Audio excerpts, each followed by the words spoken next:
পোনপ্ৰথমে মোৰ সাংবাদিক বন্ধুসকলক তথা গোটেই অসমবাসীৰ য'ত য'ত আমাৰ মিচিং অধিকৃত অঞ্চলেই হওক বা অনামিচিং আমাৰ য'ত য'ত মানে অসমৰ চুকে কোণে থাকে তো এই সমূহ অসমবাসীক আমি আলি আই লৃগাং শুভেচ্ছা জ্ঞাপন কৰিছোঁ।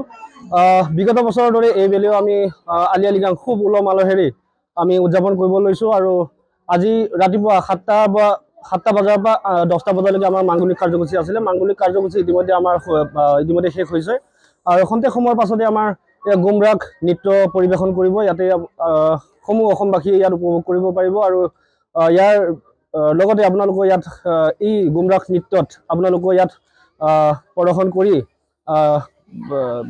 এনে এটা ইতিহাস গঢ়ি তোলক যে আলি আই লৃগাং কেনেকৈ এটা বস্তু আৰু আজি অসম চৰকাৰে যিহেতু 11টা ডিষ্ট্ৰিক্টত নহয় জানো সেইটো বন্ধ ঘোষণা কৰা হৈছে। অনাগত দিনত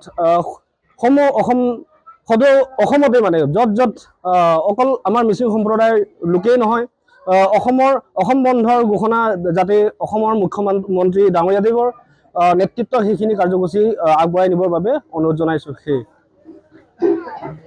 আজি এই অন্তিমটো নিশাত আমি এদিনীয়া কাৰ্যসূচীৰে ইয়াত অন্ত কৰিব বিচাৰিছোঁ।